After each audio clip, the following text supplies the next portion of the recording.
어르신, 무엇을 도와드릴까요? 은행 창구에서 남자 은행원이 말했습니다. 적금하고 싶어요. 휠체어에 앉은 노인의 손에는 낡은 봉투 하나가 쥐어져 있었습니다. 그 안에 들어있던 돈은 고작 5천 원. 하루 종일 거리에서 앉아 얻은 전부였습니다. 하지만 이 은행 안에 그 누구도 몰랐습니다. 지금 이 휠체어에 앉아 있는 노인이 자산 50조 원, 재벌 회장이라는 사실을 말입니다. 그녀는 왜 회장이 아닌 휠체어 탄 가난한 노인의 모습으로 이곳에 왔을까요? 가장 낮은 자리에 내려간 그녀가 발견한 진실은 무엇이었을까요? 사연 시작 전 구독과 좋아요를 눌러주시고 어디서 듣고 계신지 댓글 남겨주시면 당신의 하루에 작은 기적이 깃들기를 바라겠습니다. 태림그룹 본사 62층 회장실이 있는 복도는 언제나 고요했습니다. 두툼한 카펫이 깔린 복도는 아무리 급하게 걸어도 발소리 하나 나지 않았습니다. 벽면을 따라 걸린 그림들은 모두 수억 원을 호가하는 작품들이었습니다. 이곳은 보통 사람들이 함부로 발을 들릴 수 없는 곳이었습니다. 오후 3시 이사회를 마친 서은경 회장이 회장실로 돌아왔습니다. 올해 64살인 은경은 짧게 자른 머리에 흰머리가 조금씩 섞여 있었지만 걸음걸이만큼은 누구보다 당당했습니다. 깔끔하게 다린 검은색 정장에 목에 두른 진주 목걸이 하나가 전부였지만 그 존재감만으로도 복도를 지나는 직원들은 저절로 허리를 숙였습니다. 그런데 회장실 문 앞에 누군가 서 있었습니다. 외동딸 지안이었습니다. 30살의 지안은 평소라면 밝게 웃으며 어머니를 맞이했을 텐데 오늘은 달랐습니다. 얼굴이 굳어 있었고 두 손을 가지런히 모은 채 문 앞에서 한참을 기다리고 있었던 겁니다. 은경이 지안을 보고 가볍게 눈썹을 치켜 올렸습니다. 이사회가 끝난 직후에 딸이 이렇게 기다리고 있는 건 흔한 일이 아니었거든요. 뭔가 중요한 이야기가 있다는 뜻이었습니다. 무슨 일이야? 은경이 먼저 물었습니다. 목소리는 부드럽지도 차갑지도 않았습니다. 그저 담담했습니다. 지아는 한 박자 망설이다가 조심스럽게 입을 열었습니다. 어머니, 회장실에서 잠깐 말씀드려도 될까요? 목소리가 떨렸습니다. 각오를 다지고 온 사람의 목소리였습니다. 은경은 대답 대신 회장실 문을 열었습니다. 지안이 그 뒤를 따라 들어왔습니다. 문이 닫히는 순간 회장실 안의 공기가 확 달라졌습니다. 창밖으로는 서울 시내가 한눈에 내려다 보였습니다. 남산타워가 저 멀리 보였고 한강도 가늘게 보였습니다. 은경이 평생을 걸고 올라온 자리였습니다. 가난한 집딸로 태어나 이 자리까지 오기 위해 얼마나 많은 것을 포기해야 했는지 그 누구보다 은경 자신이 잘 알고 있었습니다. 은경은 책상 앞에 앉았습니다. 책상 위에는 이사회에서 다룬 서류들이 가지런히 쌓여 있었습니다. 은경은 그 서류를 한 장씩 넘기며 시선도 주지 않았습니다. 지아는 책상 앞에 서서 두 손을 꼭 모은 채 한참을 말없이 서 있었습니다. 숨을 고르고 또 고르다가 마침내 입을 열었습니다.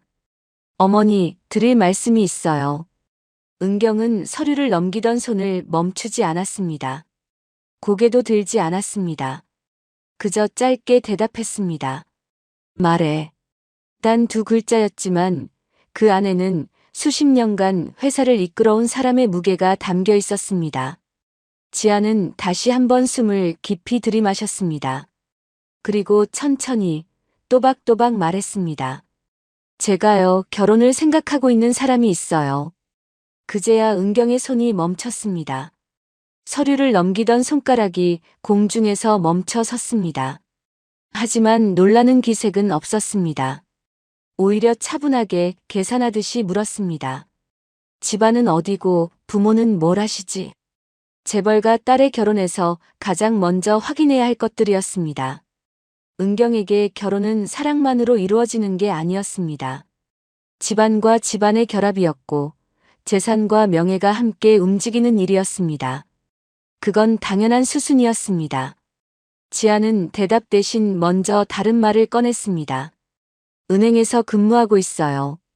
은경의 눈썹이 미세하게 움직였습니다. 안도가 아니라 실망에 가까운 표정이었습니다. 입술이 살짝 비틀어졌습니다. 은행원. 그 이상은 아니라는 거네. 목소리가 차가워졌습니다. 은행원이라는 건 그냥 월급쟁이라는 뜻이었습니다. 재벌가 사위감으로는 한참 모자란 배경이었던 겁니다.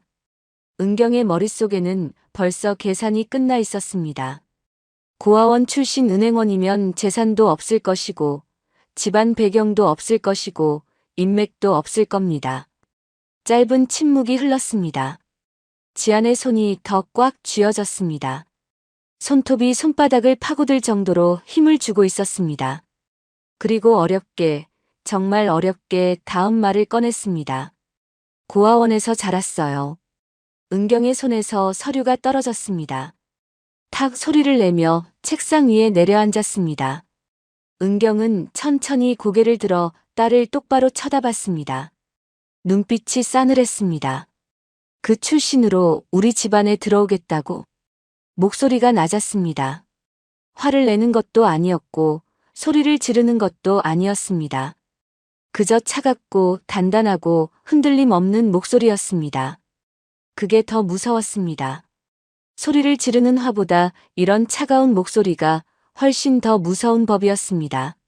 세상 물정 모르면 평생 끌려다니는 거야. 지안의 눈가가 붉어졌습니다. 목이 메었습니다. 눈물이 금방이라도 쏟아질 것 같았습니다.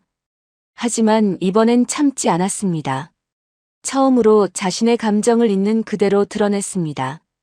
어머니, 그분은요, 제 인생에서 처음으로 있는 그대로의 저를 괜찮다고 말해준 사람이에요. 목소리가 떨렸습니다. 눈물이 눈가에 맺혔지만 지아는 고개를 들고 어머니를 똑바로 바라봤습니다. 눈물을 흘리면서도 눈을 피하지 않았습니다. 은경은 표정 하나 변하지 않았습니다. 감정을 드러내지 않는 얼굴이었습니다. 수십 년간 이 사회를 이끌어온 사람의 얼굴이었습니다. 단호하게 선을 그었습니다. 사랑은 잠깐이고 조건은 평생가. 그 말 한마디가 회장실을 얼어붙게 만들었습니다. 창밖으로 보이는 겨울 하늘보다 더 차가운 공기였습니다. 지아는 눈물을 참으며 그러나 분명하게 말했습니다. 어머니, 저는 돈만 보고 사람을 고르고 싶지 않아요. 잠시 멈췄다가 목소리에 힘을 주고 더 또렷하게 이어갔습니다. 그분은 제가 아무것도 없을 때도 제 편이 되어주셨어요. 그리고 이 사람 이외에는 어떤 사람과도 결혼하지 않을 거예요. 회장실의 공기가 완전히 얼어붙었습니다.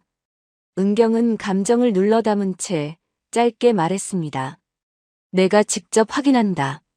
그 대신 하나라도 문제가 있으면 그 관계는 여기서 끝이야. 지아는 더 이상 할 말이 없었습니다. 고개를 숙여 인사를 하고 천천히 문 쪽으로 걸어갔습니다. 하이힐 굽이 카펫을 밟는 소리조차 들리지 않았습니다. 문 손잡이를 잡은 채 잠시 멈춰 섰다가 뒤돌아보지 않고 마지막 말을 남겼습니다. 어머니는 늘 사람을 보기보다 사람이 가진 조건부터 판단하시네요. 그리고 문을 열고 나갔습니다.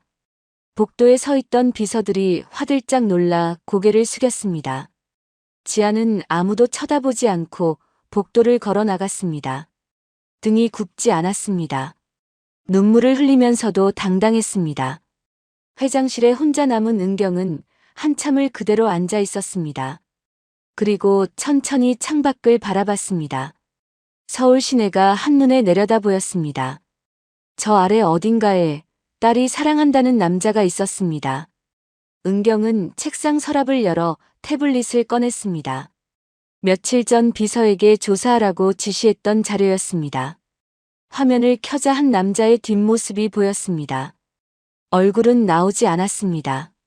은행 앞에서 출근하는 모습을 멀리서 찍은 사진이었습니다. 검은색 정장을 입고 서류 가방을 든 평범한 뒷모습이었습니다. 은경은 화면을 오래 들여다봤습니다. 그리고 낮게 혼잣말처럼 중얼거렸습니다. 이 남자가 뭘 가졌길래 내 딸을 이렇게 믿게 만들었지? 회장실은 다시 조용해졌습니다. 하지만 그 안에 담긴 감정은 결코 조용하지 않았습니다. 그날 밤 태림그룹 회장 자택은 모든 불이 꺼져 있었습니다. 넓은 대저택은 고요했고 정원수 사이로 부는 바람 소리만 들렸습니다. 하지만 2층 서재에서만 희미한 불빛이 새어나왔습니다. 은경은 서재 문을 열고 들어갔습니다. 불을 켜지 않았습니다. 어둠 속이 익숙하다는 듯 책상 앞으로 천천히 걸어갔습니다. 창밖으로 달빛이 희미하게 들어왔고 그 빛만으로도 책상 위에 물건들이 보였습니다. 은경은 책상 앞에 앉았습니다. 그리고 습관처럼 서랍을 열려다가 손을 멈췄습니다. 한참을 그대로 있다가 천천히 서랍 안쪽까지 손을 뻗었습니다. 맨 안쪽에서 작은 상자가 만져졌습니다. 먼지가 쌓인 낡은 상자였습니다. 상자를 꺼내 뚜껑을 열었습니다. 안에는 오래된 카세트 테이프가 하나 들어 있었습니다. 플라스틱 케이스가 누렇게 변색되어 있었고 손글씨로 쓴 날짜가 희미하게 보였습니다. 40년도 더 된 물건이었습니다. 은경은 테이프를 한동안 그대로 들고만 있었습니다. 손이 떨렸습니다. 64살 재벌 회장의 손이 마치 20살 처녀처럼 떨리고 있었습니다. 오래된 카세트 플레이어가 책상 서랍 안에 있었습니다. 은경은 그것도 함께 꺼냈습니다. 먼지를 털어내고 테이프를 넣었습니다. 손가락이 재생 버튼 위에서 한참을 머뭇거렸습니다. 그리고 마침내 버튼을 눌렀습니다. 지지직 잡음이 흘러나왔습니다. 오래된 테이프 특유의 소리였습니다. 그러다가 남자 목소리가 들렸습니다. 젊은 남자의 목소리였습니다. 잘 지내. 단 3글자였습니다. 그리고 다시 잡음만 흘렀습니다. 테이프는 거기서 끝이었습니다. 하지만 은경은 숨을 멈췄습니다. 그 한마디가 오래 봉인해둔 시간을 다시 열었습니다. 눈을 감자 과거가 떠올랐습니다. 낡은 사무실 계단, 퇴근길에 잠깐씩 마주 앉아 나누던 이야기들. 당시 은경은 25이었습니다.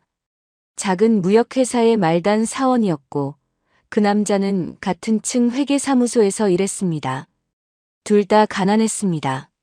서로의 집 사정을 알면서도 끝내 미래 이야기는 꺼내지 못했습니다. 사랑은 있었지만 현실이 그걸 허락하지 않았습니다. 조금만 더 버티면 되지. 그 남자가 그렇게 말했던 게 기억났습니다. 계단에 나란히 앉아서 가게에서 산빵 하나를 나눠 먹으며 했던 말이었습니다. 하지만 은경은 알고 있었습니다. 버틴다고 바뀌지 않는 현실이 있다는 걸. 가난한 집안, 도와줄 사람 하나 없는 처지. 결혼은 사랑만으로 되는 게 아니라는 사실. 은경은 그걸 너무나 잘 알고 있었습니다. 첫 직장 면접 때부터 배웠습니다. 출신을 묻던 면접관의 차가운 눈빛, 보증인 하나 없어서 놓쳤던 기회들, 가난하다는 이유로 늘 뒤로 밀리던 순간들. 은경은 그때 배웠습니다. 이 세상에서 돈이 없으면 선택도 허락되지 않는다는 걸. 사랑도 선택할 수 없다는 걸. 그래서 더 악착같이 버텼습니다. 밤을 새워 일했고 주말도 없이 일했습니다. 그리고 기회가 왔을 때 잡았습니다. 태림그룹 창업주 아들과의 선을 받아들였고 3개월 만에 결혼했습니다. 사랑은 없었지만 미래는 있었습니다. 결국 떠난 쪽은 은경이었습니다. 아무 말도 남기지 않고 어느 날 갑자기 사라졌습니다. 그 남자가 녹음해서 보낸 테이프가 마지막이었습니다. 녹음을 듣고 은경은 테이프를 상자에 넣어 서랍 깊숙이 감춰뒀습니다. 테이프가 멈췄습니다. 은경은 바로 끄지 못했습니다. 한참을 그대로 앉아 있었습니다. 그러다가 상자 안에서 다른 것이 눈에 들어왔습니다. 낡은 은행 통장이었습니다. 통장을 펼쳤습니다. 표지가 낡아서 은행 이름도 희미했습니다. 거의 비어있는 잔액이었습니다. 마지막 페이지를 넘기자 손글씨로 쓴 메모가 보였습니다. 다음엔 꼭 같이.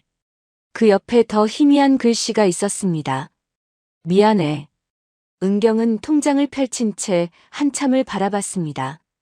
그때 그 남자가 모아둔 돈이었습니다. 둘이 함께 여행 가려고 조금씩 모았던 돈. 하지만 은경이 떠나버렸고 그 여행은 가지 못했습니다. 은경이 낮게 중얼거렸습니다. 그땐 내가 감당할 수가 없었어. 목소리가 떨렸습니다. 회사에서는 결코 보여주지 않는 목소리였습니다. 약한 모습이었습니다. 기억이 자연스럽게 이어졌습니다. 은경이 처음 취직했을 때 면접관이 물었습니다. 부모님은 뭐 하시나? 은경은 대답하지 못했습니다. 아버지는 일용직 노동자였고 어머니는 남의 집 청소를 했습니다. 그 말을 하는 순간 면접관의 표정이 변했습니다.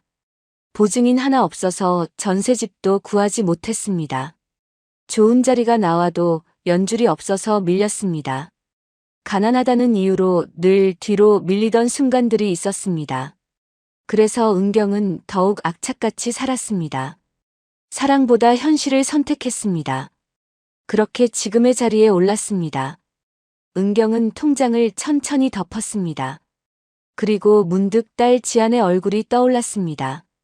딸만큼은 자신처럼 가난 앞에서 등을 돌리는 선택을 하게 하고 싶지 않았습니다. 하지만 동시에 가난이 얼마나 무서운 벽인지, 그게 사람을 얼마나 무너뜨리는지 누구보다 잘 아는 사람도 은경이었습니다. 바로 그때 서재 문을 두드리는 소리가 들렸습니다.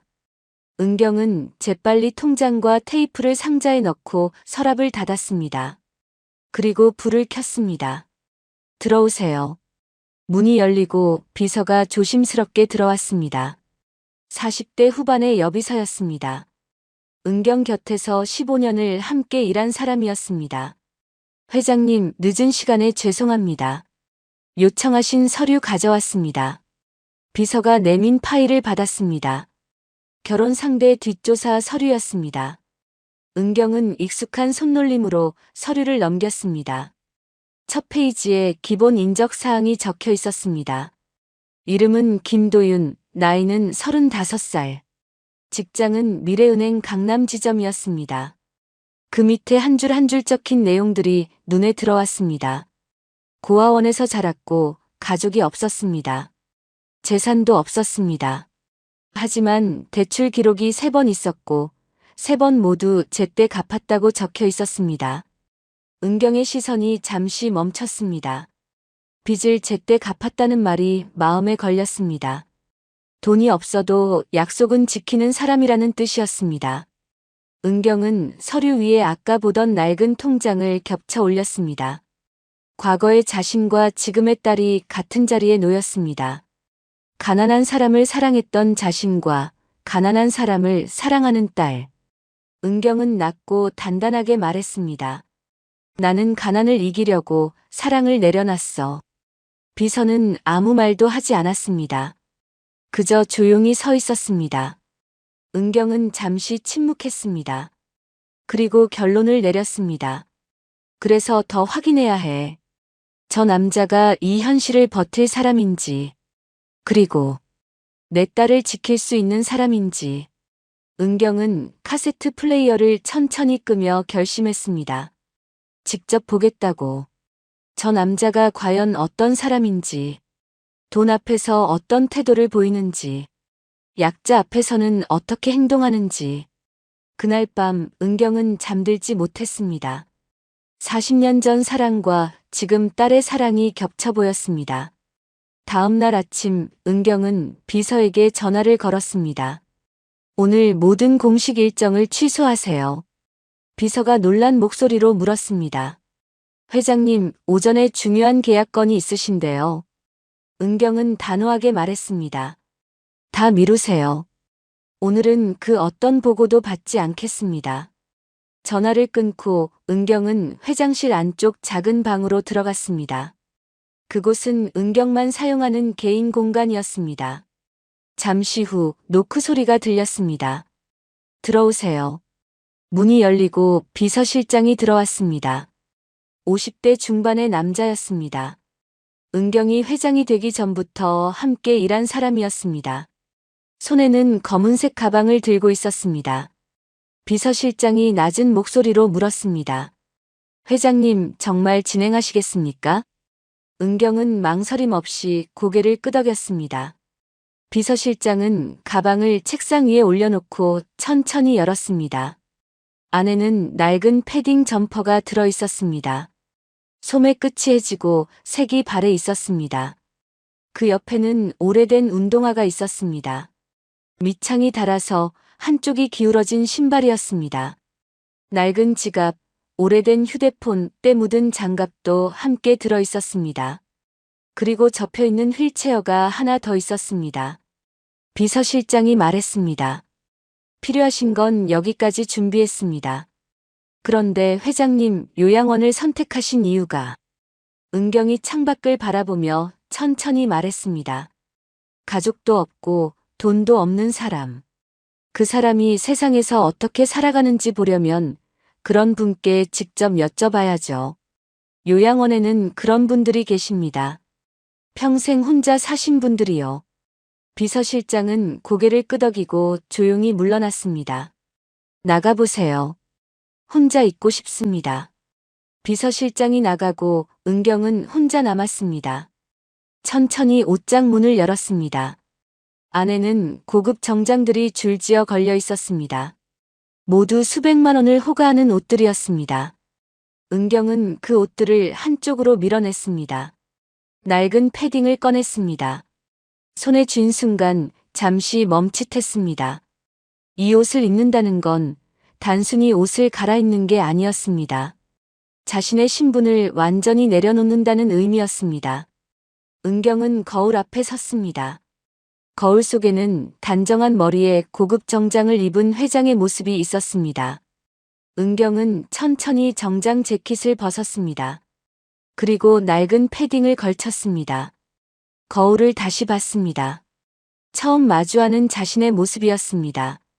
회장이 아닌 아무 이름 없는 노인의 얼굴. 은경은 한참을 거울을 들여다봤습니다. 화장대에 앉아 화장을 지우기 시작했습니다. 파운데이션을 닦아내고 립스틱을 지웠습니다. 얼굴이 아니라 정체성을 지우는 행위였습니다.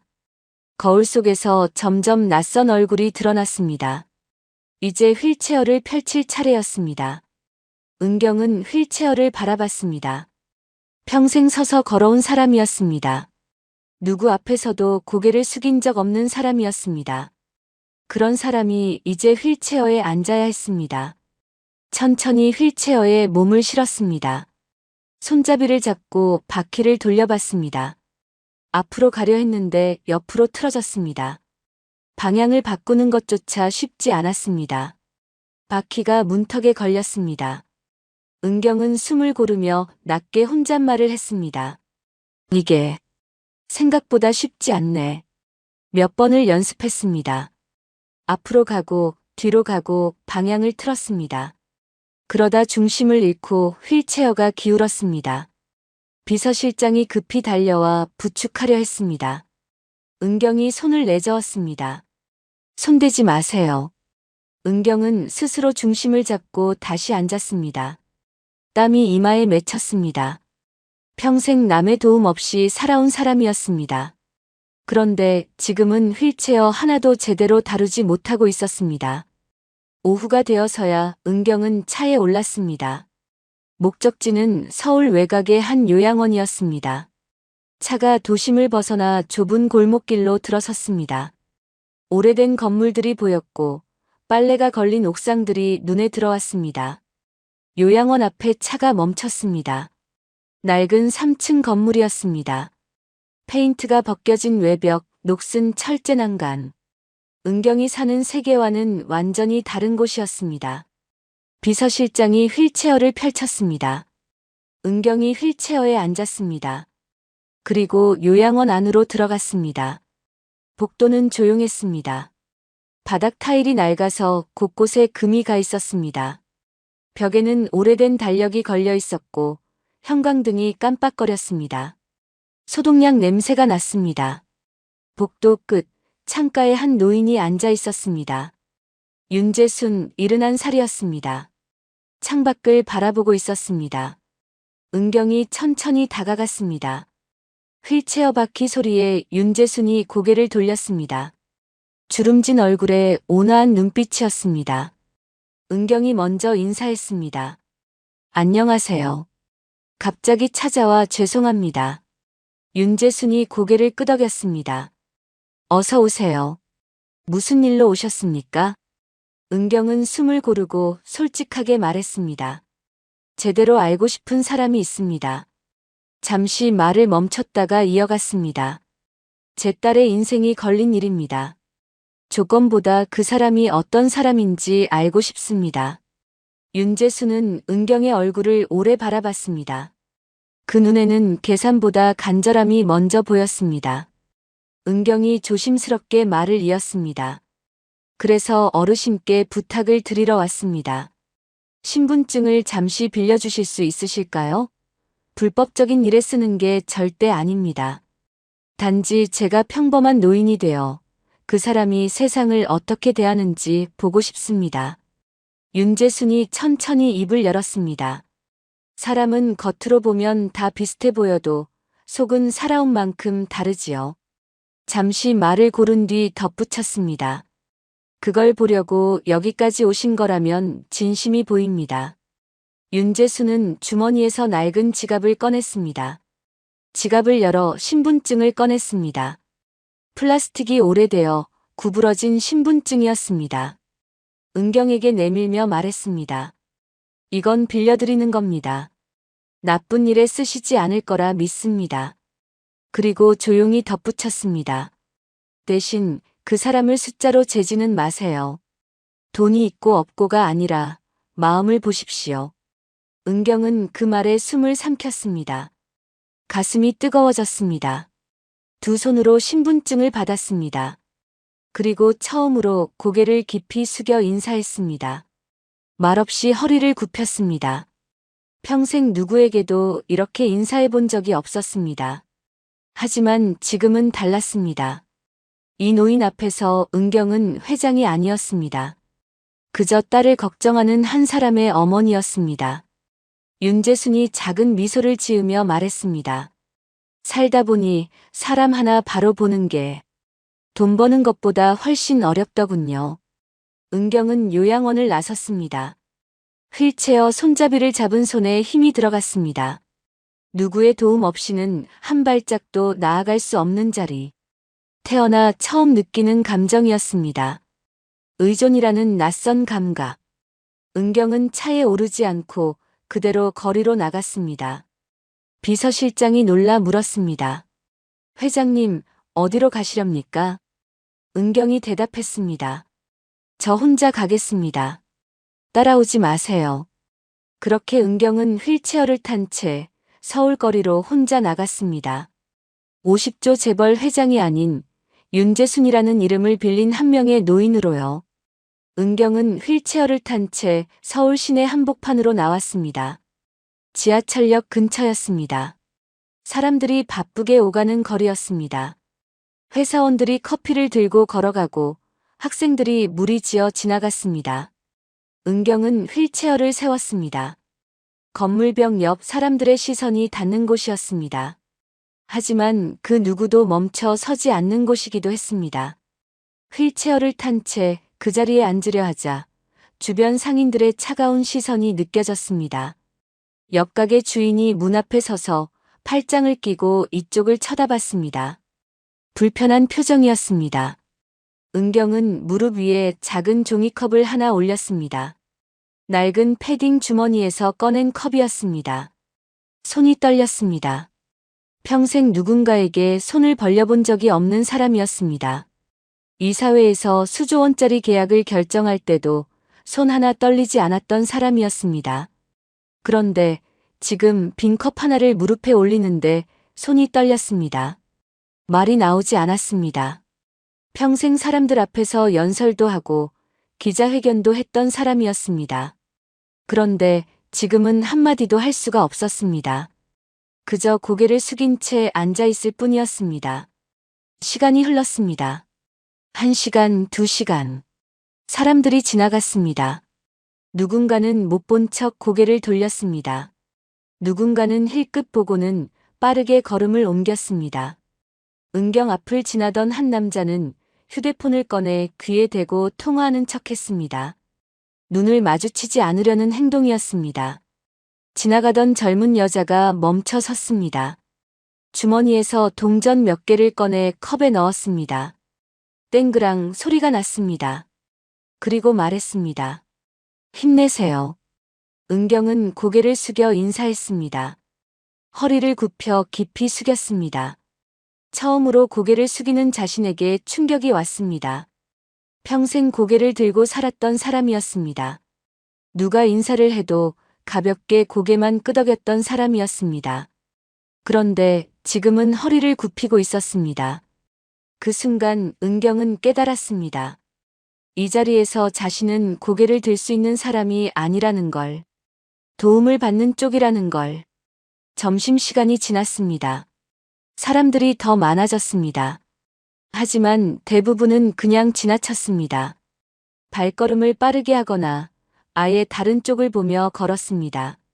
한 중년 남자가 지나가다 멈춰 섰습니다. 컵을 보더니 인상을 찌푸렸습니다. 그리고 내뱉듯 말했습니다. 일은 안 하고 이런 데 앉아서. 요즘 젊은 것들이 다 이래. 욕설이었습니다. 은경은 아무 말도 하지 못했습니다. 그저 고개를 더 숙일 뿐이었습니다. 남자는 그대로 가버렸습니다. 은경의 손이 떨렸습니다. 분노가 아니라 무력감 때문이었습니다. 오후 3시쯤 건물 경비원이 나왔습니다. 50대쯤 되어 보이는 남자였습니다. 은경에게 다가와 처음부터 반말로 말했습니다. 거기 비켜요. 여기 있으면 안 돼요. 은경이 조심스럽게 말했습니다. 잠깐만 있다가도. 경비원이 말을 끊었습니다. 신고 들어오면 나만 곤란해진다고. 빨리 가요. 목소리에 짜증이 섞여 있었습니다. 동정도 없었고 미안함도 없었습니다. 그저 귀찮은 일을 처리하는 말투였습니다. 은경은 휠체어 손잡이를 잡았습니다. 천천히 바퀴를 돌려 자리를 옮겼습니다. 몇 미터 떨어진 곳에서 뒤돌아봤습니다. 자신이 앉았던 자리엔 아무 흔적도 없었습니다. 이름도 없었습니다. 그냥 빈 공간일 뿐이었습니다. 은경은 낮게 중얼거렸습니다. 내가 앉았던 자리엔 이름도 없구나. 다른 곳으로 이동했습니다. 지하철역 입구 쪽이었습니다. 계단 옆 구석진 곳에 자리를 잡았습니다. 다시 컵을 무릎 위에 올렸습니다. 사람들이 계단을 오르내렸습니다. 퇴근 시간이 다가오자 사람들이 더 많아졌습니다. 하지만 아무도 멈추지 않았습니다. 모두 바쁘게 지나갔습니다. 구두 소리, 운동화 소리, 하이힐 소리만 들렸습니다. 한 학생이 1,000원짜리 지폐를 컵에 넣었습니다. 은경은 고개를 들어 감사 인사를 했습니다. 고맙습니다. 목소리가 떨렸습니다. 학생은 이어폰을 낀 채 그냥 지나갔습니다. 은경의 인사를 들었는지 못 들었는지 알 수 없었습니다. 해가 지기 시작했습니다. 거리에 가로등이 하나둘 켜졌습니다. 바람이 차가워졌습니다. 은경은 패딩깃을 세웠습니다. 하지만 추위는 막을 수 없었습니다. 손이 시렸습니다. 휠체어에 앉아 있으니 바람이 아래에서부터 올라왔습니다. 다리가 시렸고 허리가 뻐근했습니다. 한 할머니가 지나가다 멈춰 섰습니다. 은경을 내려다보며 한참을 바라봤습니다. 그리고 작은 목소리로 말했습니다. 힘드시겠어요. 나도 예전엔 이랬었어요. 주머니에서 500원짜리 동전 2개를 꺼내 컵에 넣었습니다. 그리고 천천히 걸어갔습니다. 허리가 굽은 할머니였습니다. 은경은 그 뒷모습을 한참 바라봤습니다. 가슴이 뜨거워졌습니다. 처음으로 자신과 같은 처지였던 사람을 만난 것 같았습니다. 저녁 6시 은경은 컵 속을 확인했습니다. 동전 몇 개와 1,000원짜리 지폐 몇 장이 들어 있었습니다. 손으로 하나하나 세어봤습니다. 500원짜리 4개, 100원짜리 10개, 1000원짜리 3장. 총 5,000원이었습니다. 4시간을 앉아 있어서 받은 돈이었습니다.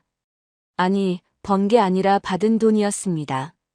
은경은 컵을 들고 한참을 바라봤습니다. 손바닥 위에 동전들을 들여다봤습니다. 그리고 쓴웃음을 지었습니다. 이게 하루치 존엄의 값인가? 5,000원. 은경에게는 의미 없는 액수였습니다. 회사에서 1초에 움직이는 돈보다 적은 액수였습니다. 하지만 지금 이 순간 이 돈은 달랐습니다. 이건 은경이 평생 경험해보지 못한 무게를 가진 돈이었습니다. 사람들의 시선을 견디며 받은 돈. 욕설을 들으며 앉아 있어서 받은 돈. 추위를 참으며 기다려서 받은 돈. 그리고 고개를 숙이며 받은 돈. 은경은 동전들을 주머니에 넣었습니다. 하나하나 조심스럽게 넣었습니다. 떨어뜨리지 않으려고 조심했습니다. 휠체어를 밀어 거리를 나섰습니다. 사람들 사이를 지나갔습니다. 모두 바쁘게 걸어갔습니다. 은경은 그 속에서 천천히, 정말 천천히 움직였습니다. 한 커피숍 앞을 지나갔습니다. 유리창 너머로 안이 보였습니다. 따뜻한 불빛 아래서 사람들이 커피를 마시며 웃고 있었습니다. 케이크를 나눠 먹는 사람들, 노트북을 펼쳐놓고 일하는 사람들. 은경은 잠시 멈춰 섰습니다. 유리창에 비친 자신의 모습을 봤습니다. 낡은 패딩을 입고 휠체어에 앉은 노인. 손에는 5,000원이 든 주머니. 그게 지금 은경의 모습이었습니다. 은경은 다시 휠체어를 밀었습니다. 어두운 거리를 따라 천천히 움직였습니다. 돈보다 더 무거운 현실의 냉기가 온몸을 감쌌습니다. 그날 은경은 처음 알았습니다. 가난이 얼마나 사람을 작게 만드는지, 돈이 없다는 게 얼마나 사람의 자리를 없애버리는지, 그리고 세상이 얼마나 차갑게 사람을 대하는지. 은경은 생각했습니다. 내 딸이 사랑하는 남자는 이런 세상을 살아온 사람이구나. 아무도 이름을 불러주지 않는 세상에서 혼자 버텨온 사람이구나. 은경은 주머니 속 5,000원을 만졌습니다. 동전들이 손에 닿는 느낌이 낯설었습니다.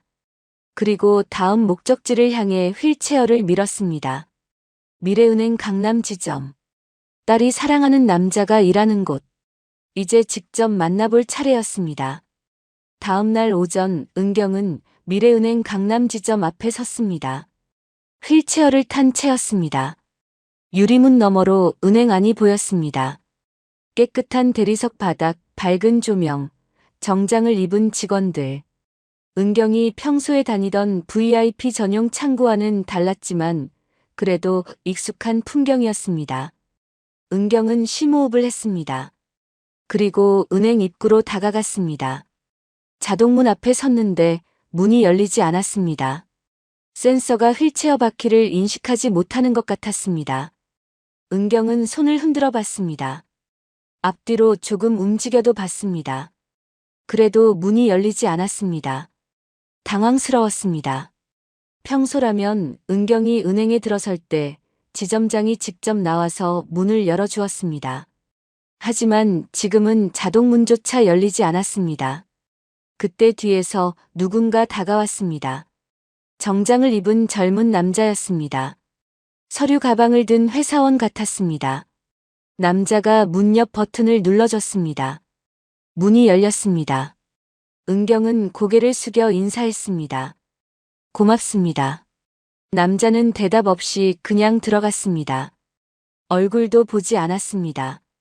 은경을 지나쳐 빠르게 안으로 걸어 들어갔습니다. 은경은 휠체어를 밀어 안으로 들어갔습니다. 로비에 들어서자 차가운 시선들이 느껴졌습니다. 대기석에 앉아있던 사람들이 힐끗힐끗 쳐다봤습니다. 30대쯤 되어 보이는 여자는 고개를 돌렸고 중년 남자는 표정을 찌푸렸습니다. 마치 불편한 사람이 들어왔다는 듯한 반응이었습니다. 은경은 안내 데스크 쪽으로 천천히 다가갔습니다. 바퀴 소리가 조용한 로비에 울렸습니다.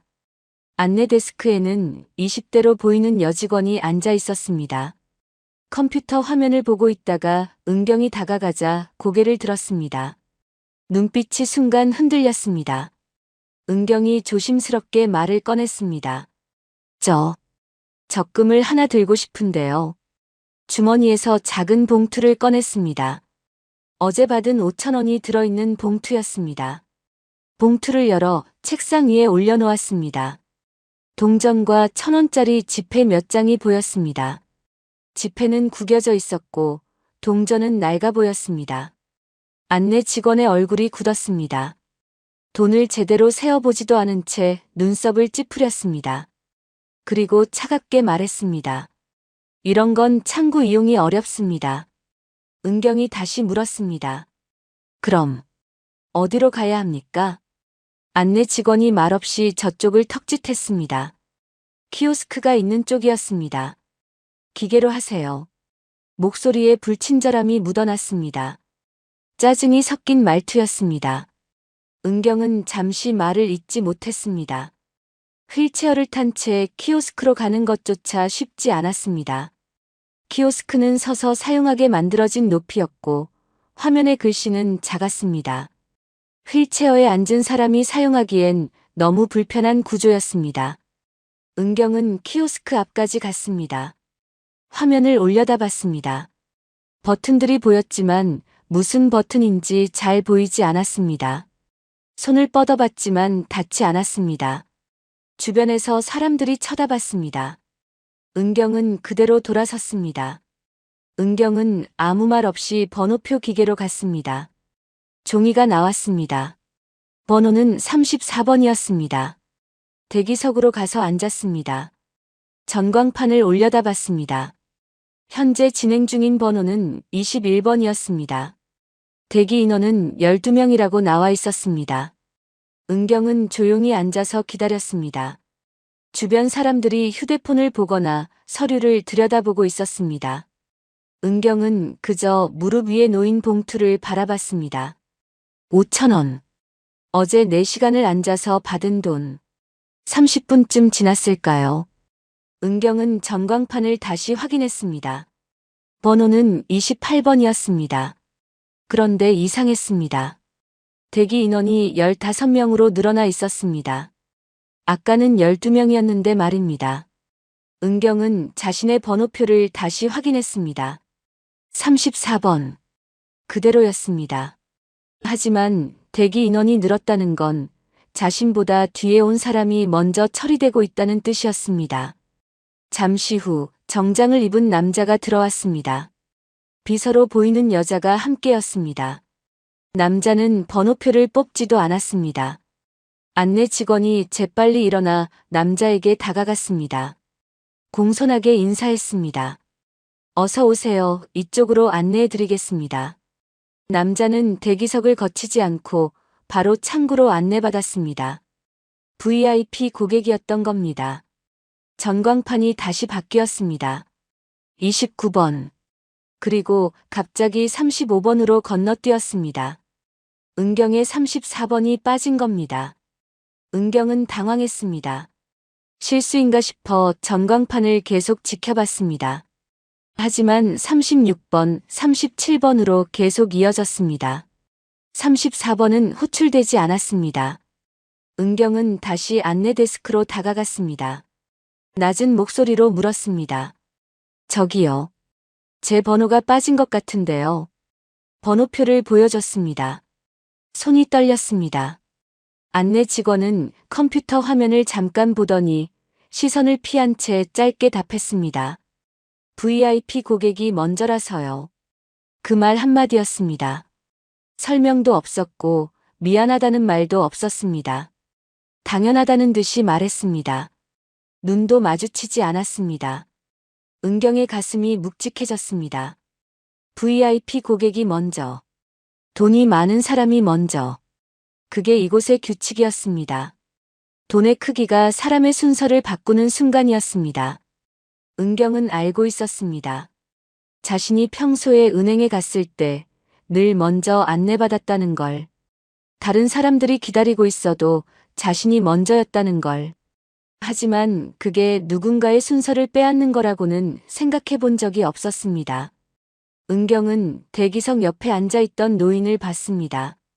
70대쯤 되어 보이는 할아버지였습니다. 낡은 점퍼를 입고 있었습니다.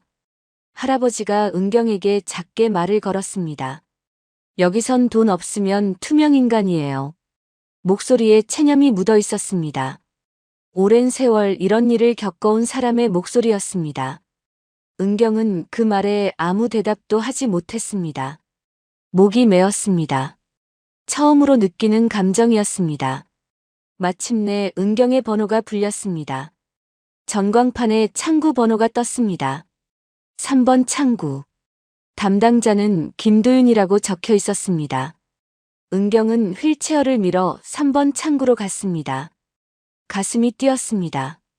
드디어 딸이 사랑하는 남자를 만나는 순간이었습니다. 창구 앞에 섰습니다. 아니, 휠체어에 앉았습니다. 은경은 고개를 들어 창구 안을 봤습니다. 한 남자가 앉아 있었습니다. 35쯤 되어 보였습니다. 단정한 얼굴에 깔끔한 정장 차림이었습니다. 김도윤이었습니다.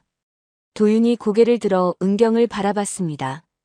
눈빛에 놀람도 없었고 경계도 없었습니다. 그저 자연스러웠습니다. 그리고 부드럽게 말했습니다. 어서 오세요. 많이 기다리셨죠? 목소리가 따뜻했습니다. 진심이 담긴 목소리였습니다.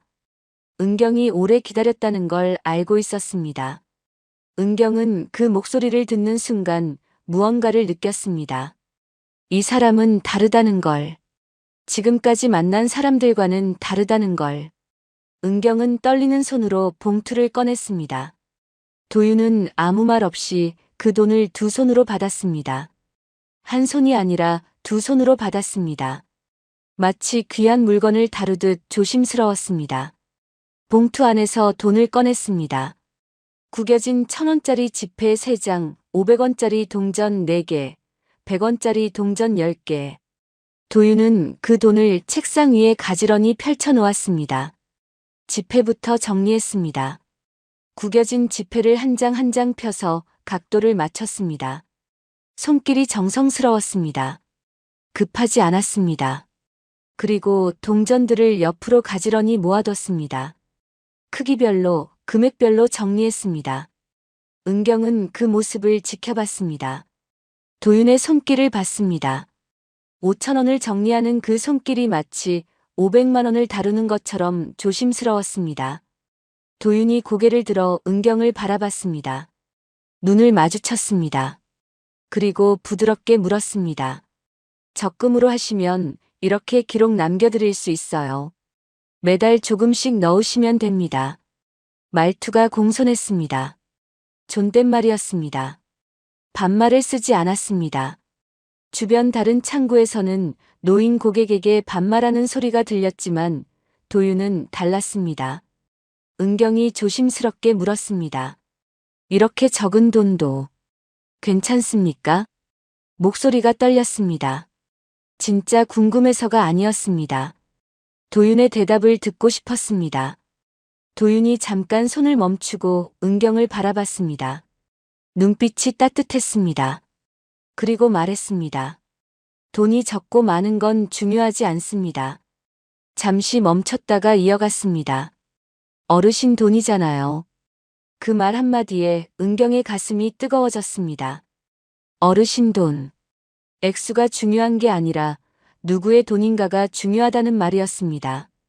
도윤은 적금 서류를 작성하기 시작했습니다. 컴퓨터에 정보를 입력하고 서류에 도장을 찍었습니다. 그 과정이 다른 창구보다 느렸습니다. 하지만 정성스러웠습니다. 주변에서 눈치가 왔습니다. 옆 창구에 앉아있던 여직원이 도윤 쪽을 쳐다봤습니다. 눈짓으로 뭔가 신호를 보냈습니다. 빨리 처리하라는 신호 같았습니다. 도윤은 그 시선을 느꼈지만 개의치 않았습니다.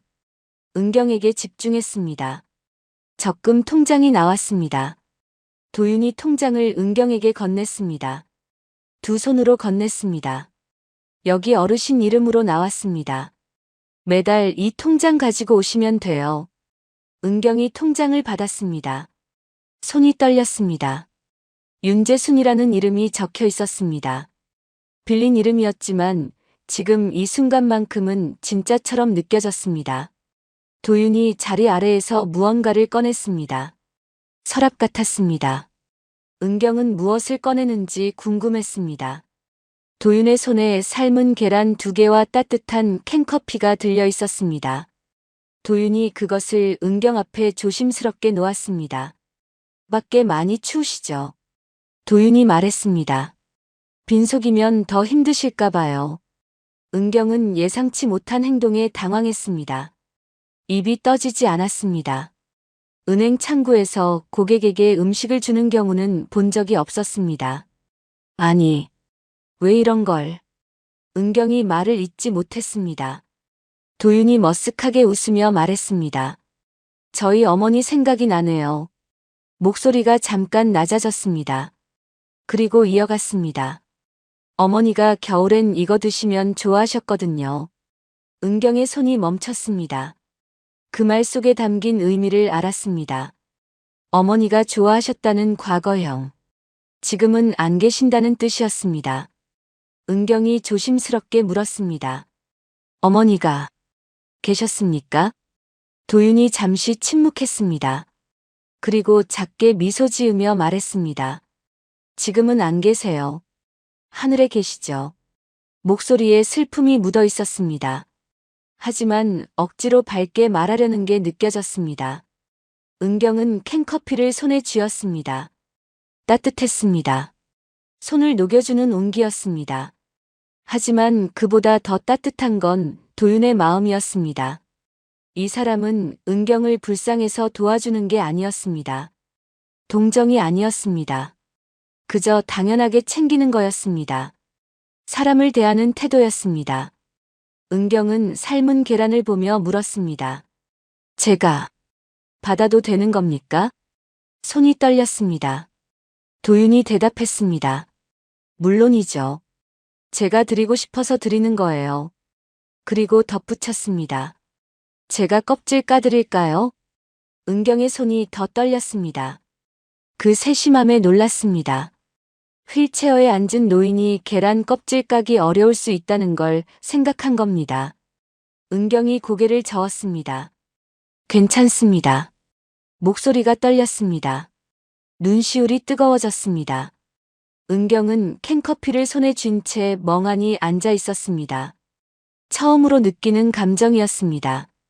누군가의 어머니를 떠올리게 하는 존재.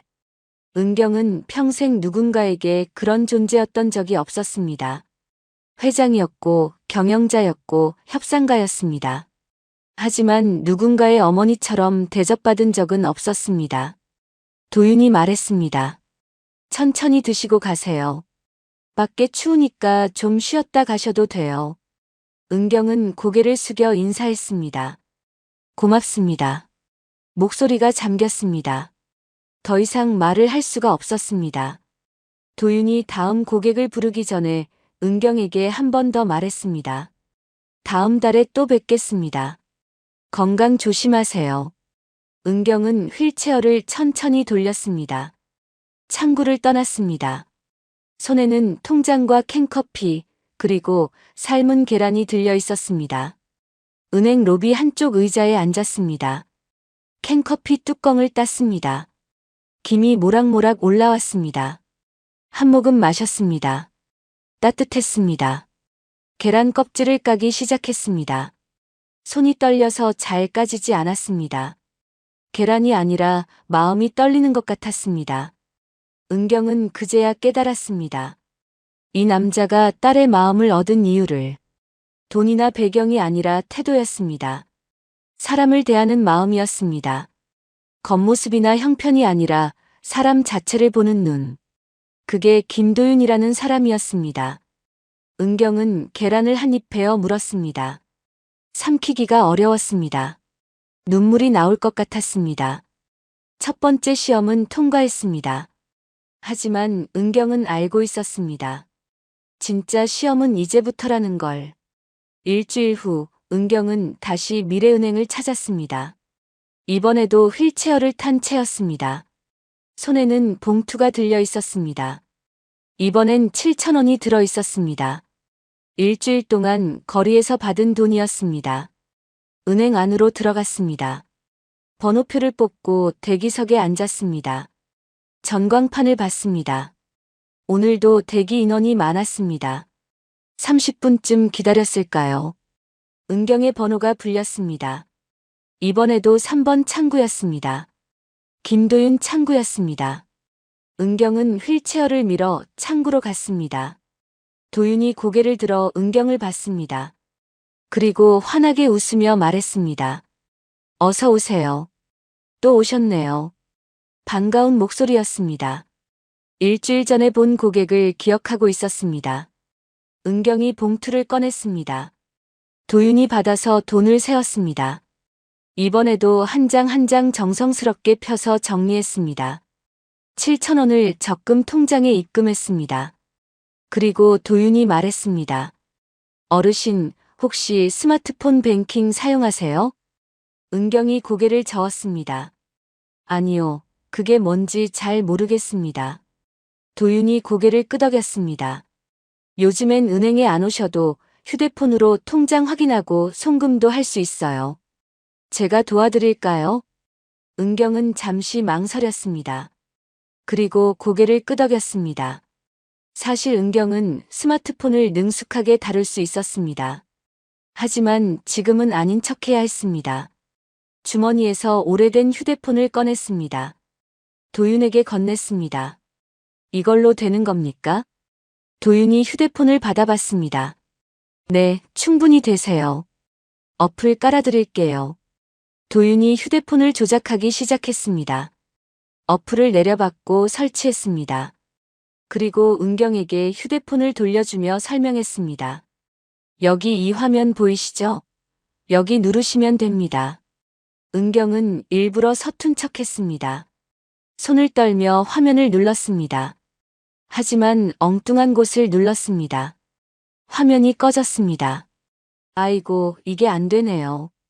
은경이 말했습니다. 도윤이 천천히 다시 설명했습니다. 괜찮아요. 천천히 하시면 돼요. 여기 이 버튼 먼저 누르시고요. 은경이 다시 눌렀습니다. 이번에도 실패했습니다. 화면이 넘어가지 않았습니다. 뒤에서 기다리는 손님들이 있었습니다. 한 남자가 한숨을 쉬었습니다. 소리가 컸습니다. 은경이 듣도록 일부러 크게 쉰 한숨이었습니다. 다른 손님이 말했습니다. 저기요, 다른 데 가서 하시면 안 돼요? 짜증 섞인 목소리였습니다. 은경의 어깨가 움츠러들었습니다. 도윤이 고개를 들어 뒤쪽을 바라봤습니다. 차분하게 말했습니다. 금방 끝나니 조금만 기다려주세요. 뒤에 있던 남자가 다시 말했습니다. 아니 대리님, 저 사람 때문에 우리가 왜 이렇게 기다려야 됩니까? 목소리가 높아졌습니다. 도윤이 말을 끊고 단호하게 말했습니다. 고객님 차례니까 당연히 도와드려야죠. 목소리에 힘이 있었습니다. 뒤에 있던 남자가 더 이상 말하지 못했습니다. 옆 창구에 앉아있던 여직원이 도윤 쪽을 쳐다봤습니다. 눈짓으로 신호를 보냈습니다. 빨리 보내라는 신호였습니다. 도윤은 그 시선을 무시했습니다. 은경에게 집중했습니다. 여직원이 작게 혀를 찼습니다. 쯧 소리가 났습니다. 은경이 그 소리를 들었습니다. 손이 더 떨렸습니다. 도윤이 알아챘습니다. 은경의 손이 떨리는 걸 봤습니다. 도윤이 부드럽게 말했습니다. 어르신, 제가 천천히 알려드릴 테니 괜찮으세요. 목소리가 따뜻했습니다. 은경은 그 목소리에 마음이 조금 진정되었습니다. 다시 시도했습니다. 이번에도 실패했습니다. 인증번호를 잘못 입력했습니다. 화면에 오류 메시지가 떴습니다. 도윤은 짜증내지 않았습니다. 다시 처음부터 설명했습니다. 같은 설명을 3번째 반복하고 있었습니다. 여기 숫자 4개를 입력하시면 돼요. 천천히 하나씩 눌러보세요. 은경이 숫자를 눌렀습니다. 이번엔 성공했습니다. 화면이 넘어갔습니다. 됐습니다. 은경이 말했습니다. 도윤이 함께 기뻐하며 말했습니다. 잘하셨어요. 이제 거의 다 됐습니다. 몇 단계를 더 거쳤습니다. 도윤이 하나하나 설명했습니다. 은경이 따라했습니다. 중간에 또 실수했지만 도윤은 인내심을 가지고 기다렸습니다. 마침내 스마트폰 뱅킹이 완료되었습니다. 은경이 말했습니다. 죄송합니다. 제가 너무 오래 걸렸죠. 목소리에 미안함이 묻어났습니다. 도윤이 고개를 저었습니다. 아니에요. 처음이시면 당연히 어려우시죠. 그리고 책상 서랍에서 메모지를 꺼냈습니다. 펜을 들고 무언가를 그리기 시작했습니다. 순서도였습니다. 1번부터 5번까지 어떤 순서로 버튼을 눌러야 하는지 그림으로 그렸습니다. 메모지를 은경에게 건넸습니다.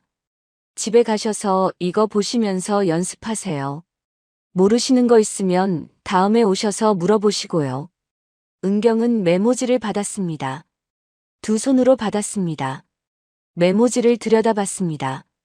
도윤의 손글씨로 하나하나 설명이 적혀 있었습니다. 그림까지 그려져 있었습니다. 은경의 눈시울이 붉어졌습니다. 말이 나오지 않았습니다. 그저 메모지를 보고 또 봤습니다. 도윤이 말했습니다. 어르신 괜찮으세요? 은경이 고개를 들었습니다. 눈물이 맺혀 있었습니다. 고개를 끄덕였습니다. 고맙습니다. 목소리가 떨렸습니다. 더 이상 말을 할 수가 없었습니다. 은경은 메모지를 조심스럽게 접어 주머니에 넣었습니다. 그리고 휠체어를 돌렸습니다. 은행을 나서기 전 은경은 뒤돌아봤습니다. 도윤이 다음 손님을 응대하고 있었습니다. 여전히 밝은 얼굴이었습니다. 방금 전 뒤 손님들에게 받은 눈치에도 불구하고 웃고 있었습니다. 은경은 생각했습니다. 이 사람은 진짜구나. 거칠애가 아니라 진심이구나. 처음으로 느끼는 감정이었습니다. 기다림의 존엄. 은경은 평생 누군가를 기다려본 적이 없었습니다. 늘 먼저 안내받았고 먼저 처리되었습니다. 하지만 오늘 도윤은 은경을 기다려줬습니다. 서두르지 않고 끝까지 함께했습니다. 은경은 메모지가 든 주머니를 만졌습니다. 그리고 조용히 중얼거렸습니다. 이 사람이라면 내 딸을 맡겨도 되겠구나. 하지만 은경은 알고 있었습니다. 아직 끝이 아니라는 걸. 진짜 시험은 이제부터라는 걸. 이틀 후 은경은 또다시 은행을 찾았습니다. 이번엔 적금을 넣으러 온 게 아니었습니다. 그저 도윤의 모습을 보고 싶었습니다. 더 지켜보고 싶었습니다. 은행 로비에 들어섰습니다. 번호표를 뽑지 않고 대기석에 조용히 앉았습니다. 창구 쪽을 바라봤습니다. 도윤이 고객을 응대하고 있었습니다. 여전히 정성스러운 모습이었습니다. 그때였습니다. 은행 안쪽 회의실 쪽에서 고함 소리가 들렸습니다. 이게 대체 어떻게 된 일이야? 남자 목소리였습니다. 화가 잔뜩 난 목소리였습니다. 로비에 있던 사람들이 고개를 돌렸습니다. 은경도 그쪽을 봤습니다. 직원들이 긴장한 표정으로 회의실을 드나들었습니다. 뭔가 큰일이 난 것 같았습니다. 은경 옆에 앉아있던 손님이 작게 말했습니다. 저기 또 뭔 일 터진 거 아냐? 은경은 아무 대답하지 않고 지켜봤습니다. 회의실 문이 열리고 지점장이 나왔습니다. 50대 중반으로 보이는 남자였습니다. 이름표에 정명수 지점장이라고 적혀 있었습니다. 정명수가 직원들을 불렀습니다. 다들 회의실로 모여. 목소리가 날카로웠습니다. 창구에 있던 직원들이 황급히 자리에서 일어났습니다. 도윤도 자리에서 일어났습니다. 직원들이 회의실로 들어갔습니다. 문이 닫혔습니다. 하지만 완전히 닫히지는 않았습니다. 문틈으로 안이 살짝 보였습니다. 은경은 휠체어를 천천히 밀어 회의실 쪽으로 갔습니다. 복도 구석에 자리를 잡았습니다. 문틈으로 안을 볼 수 있는 위치였습니다. 회의실 안에서 정명수의 목소리가 들렸습니다. 100억짜리 정기 예금이 자동으로 해지됐어. 이게 말이 돼? 100억.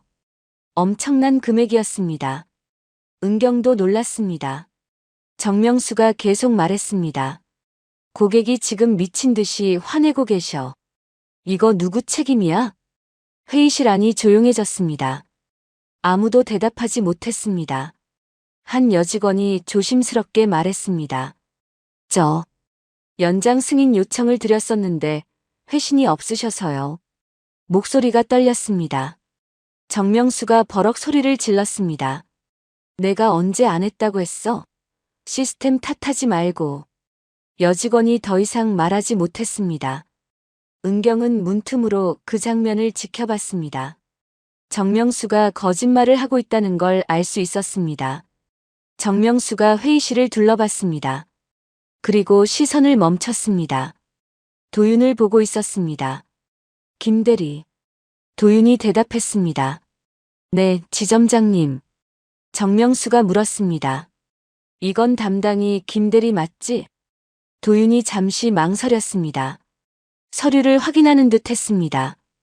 그리고 대답했습니다. 제가 중간에 관여한 부분은 있습니다만. 정명수가 말을 끊었습니다. 그럼 자니가 확인했어야 하는 거 아닌가? 목소리에 힘이 들어갔습니다. 책임을 떠넘기려는 의도가 보였습니다. 은경은 휠체어 손잡이를 꽉 쥐었습니다. 숨을 죽이고 지켜봤습니다. 도윤이 어떻게 반응하는지 보고 싶었습니다. 도윤이 잠시 침묵했습니다. 회의실 안이 조용했습니다. 모두가 도윤의 대답을 기다렸습니다. 도윤이 천천히 입을 열었습니다. 제가 재확인했어야 했습니다. 목소리가 낮았습니다. 은경의 가슴이 철렁 내려앉았습니다. 도윤이 자신의 잘못이 아닌데도 인정하고 있었습니다. 정명수가 고개를 끄덕였습니다. 만족스러운 표정이었습니다. 그럼 자니가 고객한테 사과해. 내가 직접 나서면 은행 이미지만 나빠져. 도윤이 고개를 숙였습니다. 알겠습니다. 정명수가 차갑게 덧붙였습니다. 그리고 김대리 앞으로 노인들한테 봉사나 해주지 말고 상품 하나 더 팔란 말이야. 실적이 전부야, 실적이. 계란이나 나눠주고 있으면 언제 돈 벌어? 목소리에 비하가 섞여 있었습니다. 노인들을 돈벌이로만 생각하는 마인드였습니다. 은경의 손이 떨렸습니다. 분노 때문이었습니다. 저런 사람이 지점장이라니. 저런 사람 밑에서 도윤이 일하고 있다니. 도윤은 입술을 꽉 깨물었습니다. 하지만 대답했습니다. 명심하겠습니다. 회의가 끝났습니다. 직원들이 하나둘 회의실을 나왔습니다. 은경은 재빨리 휠체어를 돌려 복도 구석으로 물러났습니다. 도윤이 회의실을 나왔습니다. 얼굴이 굳어 있었습니다. 평소의 밝은 표정이 사라졌습니다. 복도를 천천히 걸었습니다. 은경은 조용히 뒤따라갔습니다. 들키지 않게 거리를 두고 따라갔습니다. 도윤이 화장실 쪽으로 걸어갔습니다. 화장실 문 앞에서 잠시 멈춰 섰습니다. 벽에 기댔습니다. 눈을 감았습니다. 숨을 깊이 들이마셨습니다. 은경은 복도 끝에서 그 모습을 지켜봤습니다. 가슴이 아팠습니다. 도윤이 화장실로 들어갔습니다. 은경은 휠체어를 탄 채 화장실 밖에서 기다렸습니다. 화장실 안에서 물 흐르는 소리가 들렸습니다. 세수하는 소리였습니다. 그리고 도윤의 목소리가 작게 들렸습니다. 괜찮아. 이것도 지나가. 혼잣말이었습니다. 스스로를 다독이는 말이었습니다. 은경의 눈시울이 뜨거워졌습니다. 이 사람은 혼자 견디고 있었습니다. 억울해도 화가 나도 참고 있었습니다. 잠시 후 도윤이 화장실에서 나왔습니다. 얼굴을 씻었는지 물기가 남아 있었습니다. 표정을 정리한 듯 했습니다. 억지로 미소를 짓는 연습을 한 것 같았습니다. 도윤이 창구로 돌아갔습니다. 은경도 천천히 로비로 돌아왔습니다. 1시간쯤 지났을까요? VIP 고객이 은행으로 들어왔습니다. 정장을 입은 60대 남자였습니다. 얼굴이 붉어져 있었습니다. 화가 난 얼굴이었습니다. 정명수 지점장이 직접 나와 맞이했습니다. 사장님, 정말 죄송합니다. 고개를 깊이 숙였습니다. 하지만 VIP 고객은 화를 누그러뜨리지 않았습니다. 죄송하다고 끝이야? 100억이 묶여 있었다고. 목소리가 컸습니다. 로비에 있던 사람들이 모두 쳐다봤습니다. 정명수가 말했습니다. 담당자가 직접 사과드리겠습니다. 그리고 도윤을 불렀습니다. 김대리. 도윤이 자리에서 일어났습니다. VIP 고객 앞으로 걸어갔습니다. 그리고 깊이 고개를 숙였습니다. 90도로 허리를 굽혔습니다. 정말 죄송합니다. 도윤의 목소리였습니다. VIP 고객이 소리쳤습니다. 당신 같은 놈 때문에 내 돈이 묶여 있었다고. 욕설이 쏟아졌습니다. 도윤은 허리를 굽힌 채 그대로 서 있었습니다. 정말 죄송합니다. 은행 측 처리 미흡이었습니다. VIP 고객이 계속 화를 냈습니다. 미안하다고 끝이야? 책임자 내놓으라고. 도윤이 대답했습니다. 제가 책임지고 처리하겠습니다. 목소리가 떨렸습니다. 하지만 끝까지 고개를 들지 않았습니다. 은경은 그 장면을 전부 지켜봤습니다. 주먹을 꽉 쥐었습니다. 손이 떨렸습니다. 이 사람은 자신의 잘못도 아닌데 사과하고 있었습니다. 혼자 책임을 지고 있었습니다. 은경은 생각했습니다. 시험은 끝났다고. VIP 고객이 화를 내며 나간 뒤에도 도윤은 한참을 그 자리에 서 있었습니다. 고개를 들지 못했습니다. 주변 직원들이 힐끗힐끗 쳐다봤습니다. 하지만 아무도 위로하지 않았습니다. 정명수 지점장이 사무실로 들어가며 도윤에게 말했습니다. 김대리 오후에 고객 다시 오신다고 하니까 그때도 자니가 응대해. 명령조였습니다. 도윤이 고개를 숙여 대답했습니다. 네, 지점장님. 은경은 로비 구석에서 그 모습을 지켜봤습니다. 가슴이 아팠습니다. 하지만 계속 지켜봐야 했습니다. 도윤이 이 상황을 어떻게 견디는지 끝까지 봐야 했습니다. 도윤이 창구로 돌아갔습니다. 다음 고객을 불렀습니다. 목소리는 여전히 밝았습니다. 34번 고객님, 3번 창구로 오세요. 하지만 은경은 알 수 있었습니다. 그 밝음이 억지로 만든 거라는 걸. 도윤의 손이 미세하게 떨리고 있었습니다. 점심시간이 되었습니다. 다른 직원들은 하나둘 자리를 비웠습니다. 하지만 도윤은 자리를 뜨지 않았습니다. 창구에 그대로 앉아 있었습니다. 은경은 생각했습니다. 밥도 못 먹는구나. 마음이 편치 않아서. 오후 1시쯤 은경은 은행을 나섰습니다. 잠시 밖에 나가 있다가 다시 들어올 생각이었습니다. 은행 맞은편 카페에 들어가 창가 자리에 앉았습니다. 은행이 보이는 자리였습니다. 커피를 시켰습니다. 휠체어에 앉은 채 창밖을 바라봤습니다. 은행 입구가 보였습니다. 2시쯤 도윤이 은행 밖으로 나왔습니다. 잠깐 바람 쐬러 나온 것 같았습니다. 은행 앞 벤치에 앉았습니다. 도윤은 하늘을 올려다봤습니다. 겨울 하늘이 흐렸습니다. 눈이 올 것 같은 날씨였습니다. 도윤이 주머니에서 휴대폰을 꺼냈습니다. 화면을 켰습니다. 무언가를 보고 있었습니다. 사진 같았습니다. 은경은 멀리서 그 모습을 지켜봤습니다. 도윤의 얼굴에 잠깐 미소가 스쳤습니다. 따뜻한 미소였습니다. 아마도 소중한 사람의 사진을 보고 있는 것 같았습니다. 지안의 사진일 겁니다. 은경은 확신했습니다. 도윤이 힘들 때 지안을 떠올리며 버티고 있다는 걸. 도윤이 휴대폰을 다시 주머니에 넣었습니다. 심호흡을 했습니다. 그리고 일어나 은행 안으로 들어갔습니다. 은경도 카페를 나섰습니다. 다시 은행으로 향했습니다. 오후 3시 VIP 고객이 다시 나타났습니다. 이번에는 변호사로 보이는 사람과 함께였습니다. 서류 가방을 든 중년 남자였습니다. 정명수 지점장이 다시 나와 맞이했습니다. 사장님, 어서 오십시오. VIP 고객이 차갑게 말했습니다. 보상건으로 왔어요. 우리 변호사님이십니다. 변호사가 명함을 내밀었습니다. 정명수의 얼굴이 굳었습니다. 이쪽으로 모시겠습니다. VIP 룸으로 안내하려는데 VIP 고객이 말했습니다. 아니, 담당자 불러요. 그 김대리던가. 정명수가 당황하며 말했습니다. 제가 직접. VIP 고객이 말을 끊었습니다. 담당자 불러요. 직접 얘기해야겠어요. 정명수는 어쩔 수 없이 도윤을 불렀습니다. 도윤이 자리에서 일어나 걸어왔습니다. VIP 룸으로 들어갔습니다. 문이 닫혔습니다. 은경은 VIP 룸 밖에서 기다렸습니다. 안에서 무슨 일이 벌어지는지 보이지 않았습니다. 하지만 목소리는 들렸습니다. VIP 고객의 목소리였습니다. 이 건으로 얼마나 손해를 봤는지 아세요? 도윤의 목소리가 들렸습니다.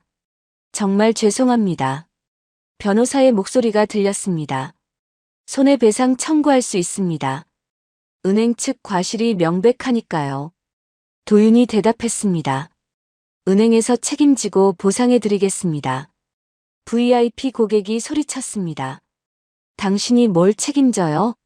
당신 월급으로 100억 손실 보전할 수 있어요? 도윤은 대답하지 못했습니다. 침묵이 흘렀습니다. 30분쯤 지났을까요? VIP 룸 문이 열렸습니다. VIP 고객과 변호사가 나왔습니다. 정명수가 배웅했습니다. 다시 한번 사과드립니다.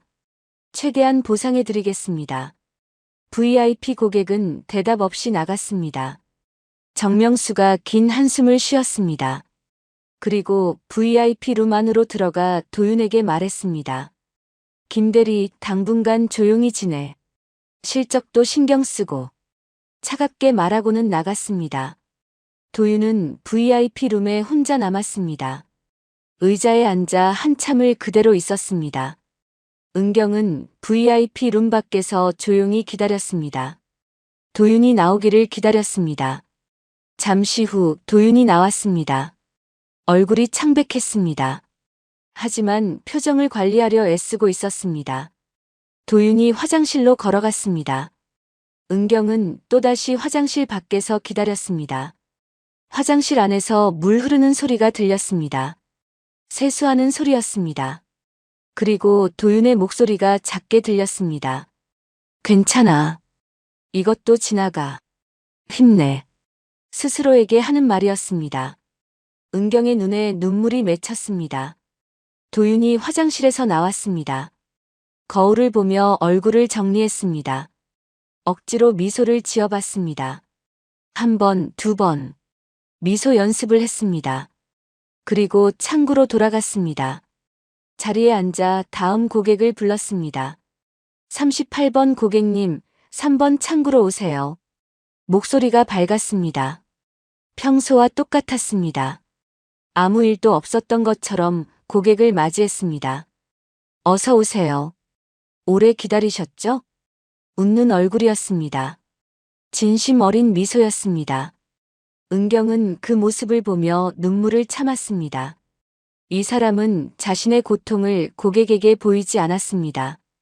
억울해도 힘들어도 고객 앞에서는 웃었습니다. 책임을 지는 방식이 이런 거였습니다. 자신이 잘못하지 않았어도 조직을 대표해서 사과하는 것, 혼자 감당하는 것, 그리고 다시 일어나는 것. 은경은 휠체어 손잡이를 꽉 쥐었습니다. 그리고 조용히 중얼거렸습니다. 시험은 끝났다. 이 사람이라면 괜찮겠다고. 내 딸을 맡겨도 되겠다고. 은경은 확신했습니다. 도윤은 계속 고객들을 응대했습니다. 오후 내내 폐점 시간까지 한 명 한 명 정성껏 응대했습니다. 지친 기색을 보이지 않았습니다. 은경은 은행을 나섰습니다. 휠체어를 밀어 거리로 나왔습니다. 차가운 바람이 불었습니다. 눈이 내리기 시작했습니다. 은경은 하늘을 올려다봤습니다. 하얀 눈송이가 떨어졌습니다. 손바닥에 눈이 내려앉았습니다. 이제 정체를 밝힐 때가 됐습니다. 은경은 결심했습니다. 내일 회장 신분으로 이 은행에 다시 오겠다고. 그리고 모든 진실을 밝히겠다고. 은경은 눈 내리는 거리를 천천히 지나갔습니다. 휠체어 바퀴에 눈이 쌓였습니다. 하지만 은경은 멈추지 않았습니다. 마지막 장면을 준비할 시간이었습니다. 챕터 10. 정체 공개와 결단. 다음 날 아침, 미래은행 강남지점 앞에 고급 세단 한 대가 멈춰 섰습니다. 검은색 벤츠였습니다. 번호판도 특별했습니다. 은행 직원들이 창밖을 내다봤습니다. 저거 누구 차지? 한 직원이 물었습니다. 다른 직원이 고개를 저었습니다. 모르겠는데 VIP인가 봐. 정명수 지점장도 창밖을 봤습니다. 차 문이 열렸습니다. 정장을 입은 여자가 내렸습니다. 50대 후반에서 60대 초반으로 보였습니다. 단정한 머리, 고급스러운 옷차림. 그리고 남다른 기품이 느껴졌습니다. 서은경이었습니다. 회장 신분 그대로였습니다. 은경이 은행 안으로 걸어 들어왔습니다. 휠체어가 아니었습니다.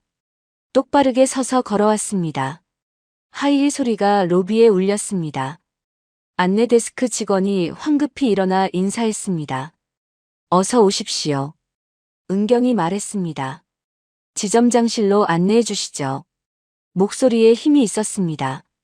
명령조가 아니었지만 거부할 수 없는 무게가 있었습니다. 안내 직원이 당황하며 물었습니다. 어떤 용건으로? 은경이 명함을 꺼내 건넸습니다. 안내 직원이 명함을 받아봤습니다. 눈이 커졌습니다.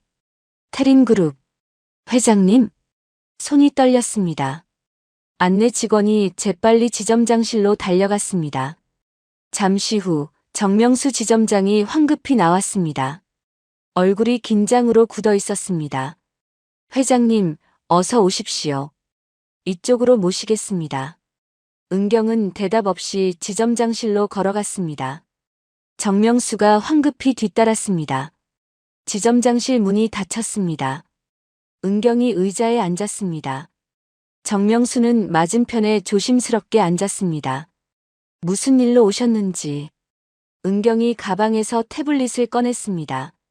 화면을 켰습니다. 그리고 정명수 쪽으로 돌렸습니다. 화면에 은행 전산 기록이 떠 있었습니다. 100억 정기 예금 건이었습니다. 연장 승인 요청 내역이 보였습니다. 발신 김도윤 대리. 수신 정명수 지점장. 회신 없음. 날짜와 시간까지 정확히 나와 있었습니다. 정명수의 얼굴이 새하얗게 질렸습니다. 입을 열었다 닫았다 반복했습니다. 은경이 차분하게 말했습니다. 시스템은 거짓말을 안 하더군요. 정명수가 말을 더듬었습니다. 이건 제가. 은경이 말을 끊었습니다. 변명은 필요 없습니다. 증거가 있으니까요. 태블릿을 닫았습니다. 그리고 일어섰습니다. 직원들 소집하세요. 로비에서 말씀드릴 게 있습니다. 은경이 지점장실을 나섰습니다. 정명수는 어쩔 수 없이 따라 나왔습니다. 로비에 직원들이 모였습니다. 도윤도 창구에서 나와 서 있었습니다. 무슨 일인지 몰라 어리둥절한 표정이었습니다. 은경이 로비 중앙에 섰습니다. 직원들을 둘러봤습니다. 그리고 말했습니다. 제 소개를 먼저 하겠습니다.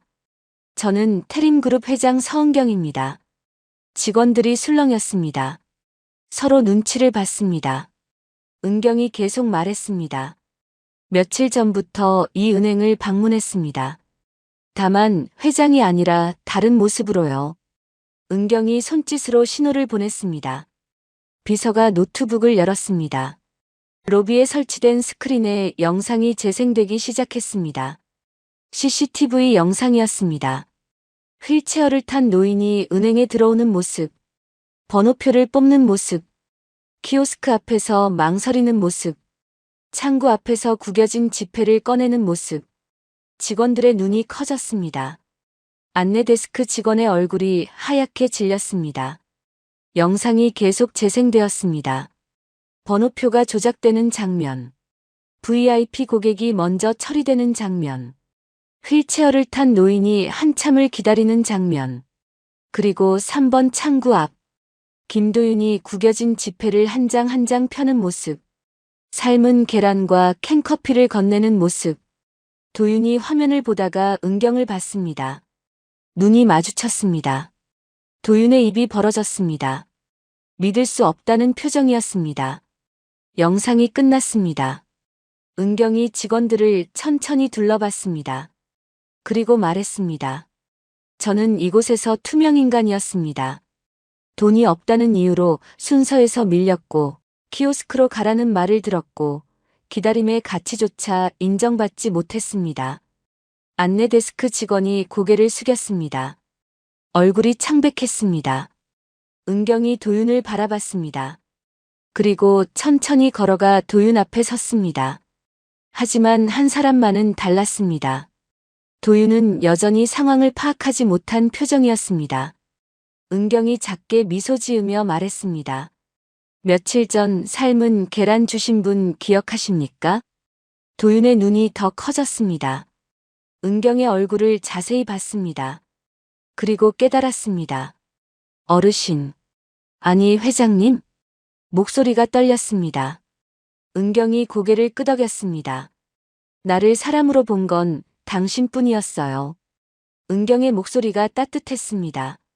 직원들이 도윤을 쳐다봤습니다. 정명수는 뒤에서 얼굴이 굳어 있었습니다. 은경이 정명수를 돌아봤습니다.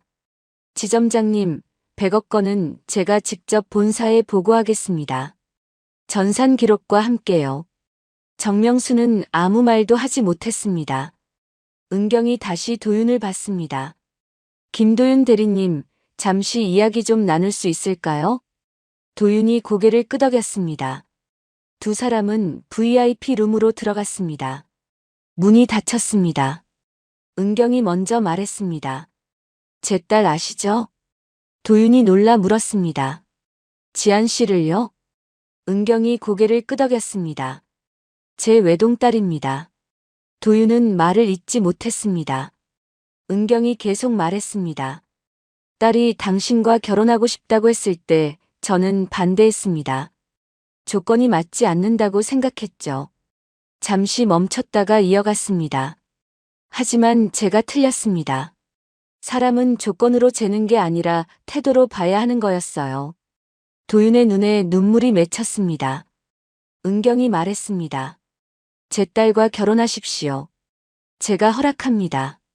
도윤이 고개를 숙였습니다. 목이 메었습니다. 감사합니다. 그 이상 말을 할 수가 없었습니다.